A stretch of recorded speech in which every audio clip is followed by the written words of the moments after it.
আমরা প্রকৃতি থেকে দূরে সরে গেছি, এই জন্য আমরা অসুস্থ হই। এখন আসলে কীভাবে দেখেন, ঘুম কিন্তু খাবারের চেয়ে ইম্পর্টেন্ট। আমি বলি যাদের ঘুমের প্রবলেম, আমি রিকোয়েস্ট করবো আপনারা কিন্তু চলে যান গ্রামের দিকে বা নদীর পাড়ে বা জঙ্গলে বা সমুদ্রের পাড়ে, বুঝছেন, কিছু চলে যান, রোদ্রে সকালে থাকেন 30 মিনিট 25 মিনিট বা 1 ঘন্টা, মাটিতে শুয়ে পড়েন।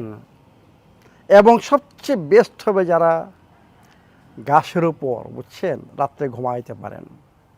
যদি আপনি এইভাবে 10-15 দিন নিজেকে প্রকৃতিতে আবার সাথে থাকেন, প্রকৃতির সাথে থাকেন, আপনার ঘুমের প্রবলেম সলভ হবে, আপনার ইনফ্লামেশন দূর হবে, আপনার অটো ইমিউন ডিজিজও দূর হবে, আপনি হবেন কি এনার্জেটিক।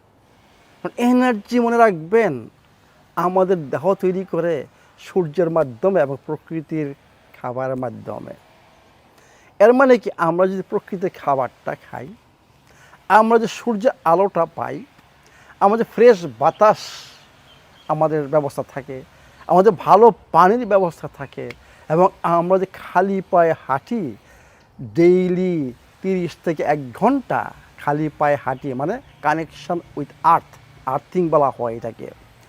এবং যদি পারেন ট্রাই করেন রাত্রে ঘাসের উপর একটা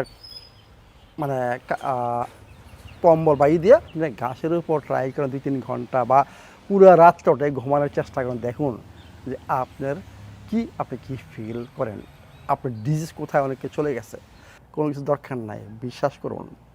এটি কোনো কিছু ছাড়াই, এই যে বললাম যে প্রাকৃতিক খাবার, সূর্যের আলো, ফ্রেশ বাতাস, ভালো পানি এবং মাটির সাথে, ল্যান্ডের সাথে আর্থের সাথে সম্পর্ক যদি আপনি করতে পারেন, you will never be sick, believe me, never be sick.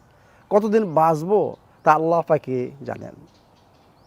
কিন্তু আমার যে কোয়ালিটি অফ লাইফ, আমাকে যে এনার্জেটিক থাকতে হবে, সেটা কিন্তু আমাকেই করতে হবে, অন্য কেউ করতে পারবে না।